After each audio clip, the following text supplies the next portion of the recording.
അന്ന് 67,000 വോട്ടും CPM-ന് 48,000 വോട്ടും ഇതായിരുന്നു നമ്പർ എന്നുള്ളത്. ഏതായാലും ഇപ്രാവശ്യം ശ്രേയംസ് കുമാർ മത്സരിക്കുന്നില്ല, പകരം PK അനിൽകുമാറാണ് മത്സരിക്കുന്നത്. ടി സിദ്ദിഖ് തന്നെയാണ്, കോൺഗ്രസിന്റെ നേതാവാണ്, സിറ്റിംഗ് MLA ആണ്, വീണ്ടും മത്സര രംഗത്തേക്ക് ഇറങ്ങുകയാണ്.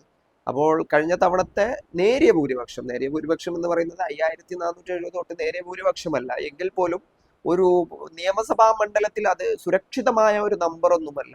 ഒരു 3000 വോട്ട് അങ്ങോട്ടും ഇങ്ങോട്ടും വന്നാൽ അത് മാറി മറിയാവുന്നതാണ്. SDPIയെ സംബന്ധിച്ചിടത്തോളം അവർ 2016 ആ മണ്ഡലത്തിൽ മത്സരിച്ചിട്ടുണ്ട്. SDPIക്കും അത്യാവശ്യം സ്വാധീനം ഈ മണ്ഡലത്തിൽ ഉണ്ട് എന്നതാണ്. അപ്പോൾ ആ വോട്ടുകൾ എങ്ങോട്ട് പോകും എന്നുള്ളതും, അതിനോടൊപ്പം തന്നെ ചില വോട്ടുകൾ മാറി മറിഞ്ഞാൽ വീണ്ടും CPM-ന്റെ കയ്യിലേക്ക് പോകാനുള്ള സാധ്യതകളൊക്കെ ഉണ്ട്.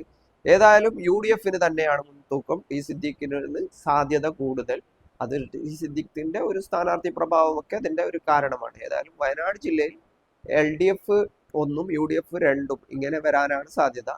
തരംഗമുണ്ടായാൽ UDF 3-ലും വിജയിച്ചേക്കാം, അല്ലാത്ത പക്ഷം 2-1 എന്നത് തന്നെ നിലനിൽക്കാനാണ് സാധ്യത.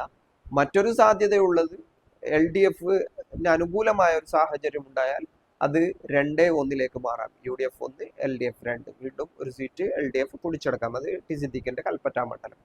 ഇതാണ് അവിടുത്തെ ഒരു പിക്ചർ എന്നുള്ളത്. അപ്പോൾ 3 സീറ്റ് മത്സരം നടക്കുന്ന വയനാട് ജില്ലയിൽ പൂർണ്ണമായിട്ടും അത് UDF-ന്റെ പക്ഷത്താണോ എന്ന് ചോദിച്ചാൽ, ഒരു തരംഗമുണ്ടായാൽ 3 സീറ്റും UDF-ലേക്ക് വരാം, അല്ലാത്ത പക്ഷം നിലവിലുള്ള 2 സീറ്റ് UDF-ഉം 1 സീറ്റ് LDF-ഉമാണ്. അങ്ങനെ തന്നെ തുടരാനാണ് സാധ്യത. മറ്റൊരു സാധ്യത എന്നുള്ളത് ടി സിദ്ദീഖിനെതിരായ ഏതെങ്കിലും വികാരങ്ങൾ ഉണ്ടായതിനു ശേഷം ഒരു CPM 1 സീറ്റ് കൂടി പിടിച്ചെടുത്ത് 2-1 നേരെ തിരിച്ചുമാവാം, UDF-ന് 1 LDF-ന് 2. ഇതാണ് വയനാട് ജില്ലയെ പറ്റി പറയേണ്ടത്.